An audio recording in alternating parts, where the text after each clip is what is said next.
If I could go back 7 years and have one conversation with myself, before I uploaded my very first video, I would have saved so much time. I've made over 250 videos across 3 channels. I've learned even more about building systems and having a process that actually lasts and actually works. So in this video, I'm not sharing any secret hacks or any growth strategies. I'm simply sharing everything I wish someone would have told me when I first started. Let's get cracking. The first point is to keep everything ridiculously simple. So YouTube can feel like a massive chore. And I don't know about you, I don't know anyone who likes chores. I hate chores. Chores are the worst. Chores are awful.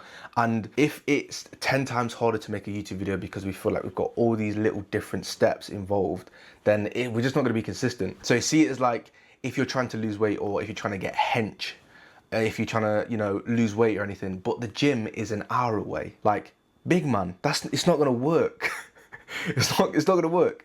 Like, there's so much tension that is created through wanting to create a video.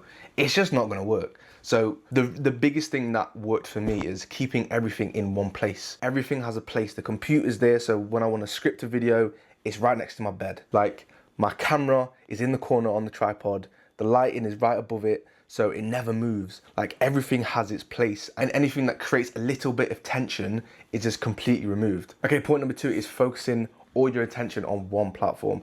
So to be honest, I actually feel like this one held me back the most, right? When I was, starting YouTube and content when I was 19, I was on everything. The go-to guy at that point was Gary Vee. And he fucked me up. I can't lie, like, he was basically saying, go everywhere, be everywhere, do Snapchat, do Instagram, do YouTube, do this, do that, do X, and just be everywhere. And Grant Cardone was kind of the same vibe as well. And I was like, fuck, if they're at this point, I'm at this point, like, I gotta listen to these bad boys. It killed me, absolutely killed me. So like, that's probably one of the biggest things that held me back for so long, because I was splitting myself way too thin, trying to do this, trying to do that, way too much. I've kind of like developed an analogy over the years. I don't even know if it makes sense, but basically our brains are like RAM. Do you know, like RAM memory in computers? So when you have all these tabs open, it just becomes slower and slower and slower. So if you've got loads of these different platforms that you're focusing on, you're not gonna go anywhere. You're not gonna do anything. Like, you need to just focus specifically on one thing. Even if it's, I'm only doing YouTube, only do long form or only do short form. I think with that focus, it allows your ideas to just flow so much better. You can analyze everything in so much detail and make so much more progress that way. And I just think, like, when you're starting off, you just need to obsess over one platform. Just become an absolute monster. And I think I watch a lot of business stuff and I watch a lot of entrepreneur stuff. And one thing that I see really prominent is they have one focus and they focus high, vertical, and then after they go linear. So they spend a lot of energy and focus on one company, and then when they can maintain that company, they look up horizons and start to branch out that way.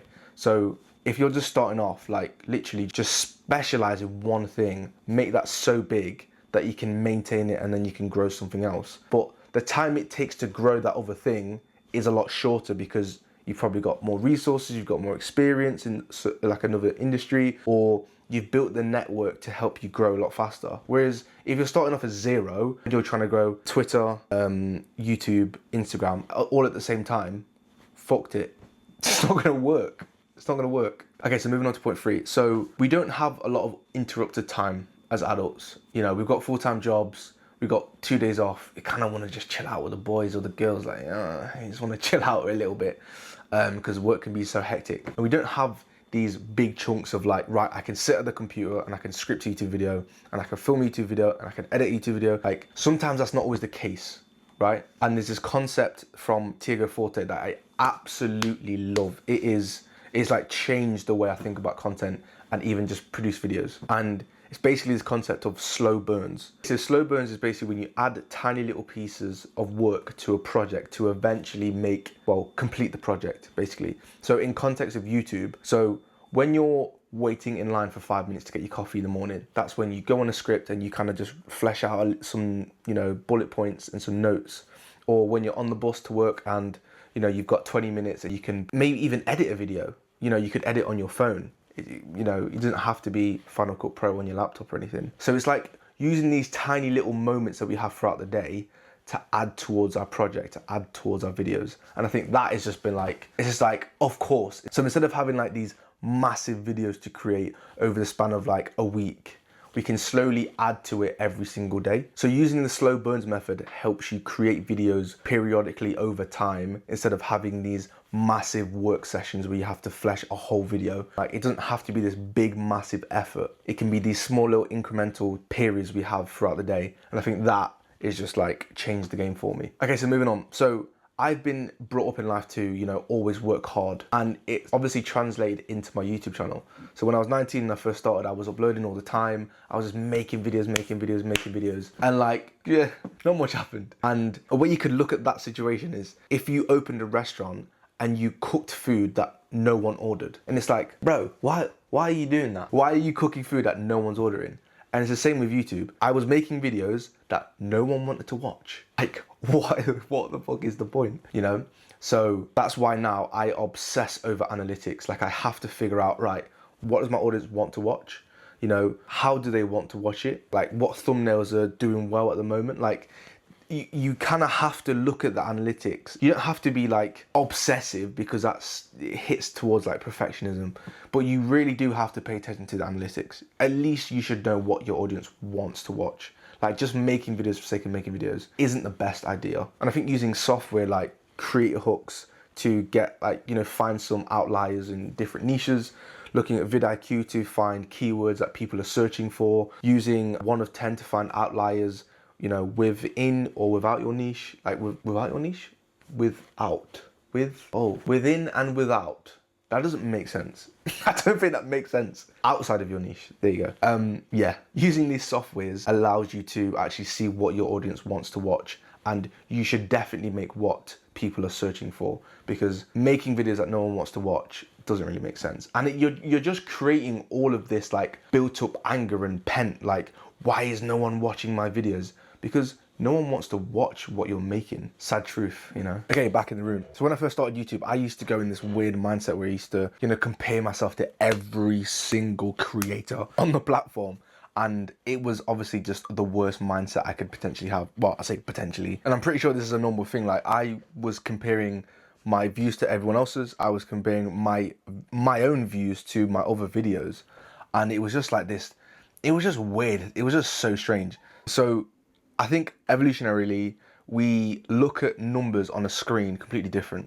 So it's like it's not even real, right? So if I give you £100 cash and I said, do not spend that in a week, keep that money within a week, right? And then if I give you a credit card with £100 on it and I say, don't spend that within a week, I put my left breast that you are spending money on the credit card like faster, and you will spend more, because it's not real. Like, you find it really hard to comprehend numbers on a screen, and views is the same. It's like views on a screen doesn't really mean anything to us, but if we put that, like the number of people watching our videos, into a room, we'd go, oh shit, that's quite a lot of people. Like, oh dear, like, it's different. It's so different. It's like, you can, if your videos are getting like 50 views or 100 views, you'd be like, oh, it's not much compared to, I don't know, fucking Mr. Beast. But then if you put them 100 or 50 people in a room and you say, right, you've got to do a public speaking gig, you would brick it. Like, you actually would. So it's really hard for us to put numbers, especially numbers on a screen, into reality.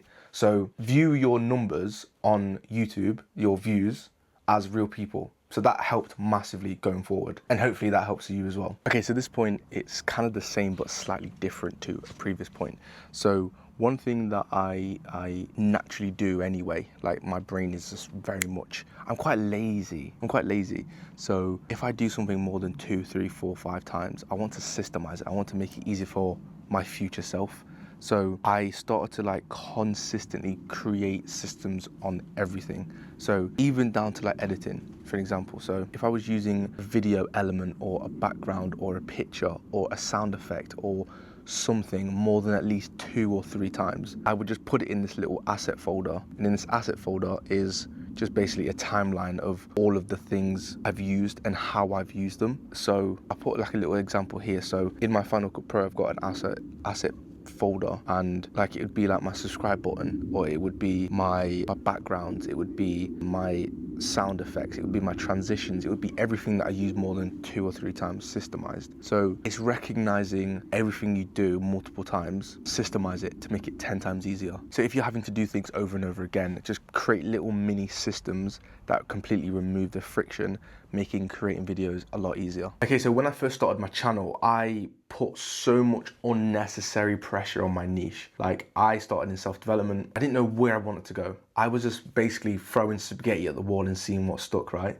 So I was making videos about like reading, tools, time management, energy management, like anything, like books, like you name it, I did it. It was self-improvement, and I was trying to make my way in this absolutely colossal niche of self-improvement, and it was so hard. Like, I didn't know where I wanted to go and what I wanted to do, and I kind of like took like a good year out from YouTube to focus on another thing I was doing. But when I came back to YouTube, basically I looked at all my videos and I just looked like, right, okay, what are the most popular type of videos on this channel? And they're all reading. Like, every single reading video I made was significantly had more views than my other channel. And I think sometimes we are so obsessed with like, I have to make a channel and it's got to be one niche and it has to be this niche forever. And it's like, if you don't know your niche, I would actually suggest making a channel where you make 20 to 30 videos of your niche. So if you want to talk about fashion, gardening, fitness, like anything, just make videos about everything within that niche and then see what videos do the best. And then that topic can be your niche on another channel. So just make a new channel with that niche. Just do what I did. Like, the first channel is like the tester channel. You're just testing loads of different things within your niche. And then once you find your topic that people are interested in and there's actual demand, well, then you can literally just make another channel with that, because you've got proven data to suggest that this is a good topic. So with that information, you know, create a new channel and be specific in that niche. But being a YouTube creator is hard, man. It's so hard. It's such a painful process and a painful journey. You have to be quite mentally on it and quite sharp, and you just have to have that grit to keep going. So if you're creating content at the moment, but you're struggling with 0 views and 0 impressions, you're having that problem, then click this video here, or maybe here, I don't know where I'm gonna put it. I'm gonna put it somewhere here. And that video is explaining why I was getting 0 views and how I surpassed that. So thank you for watching. I'll see you in the next video. Peace.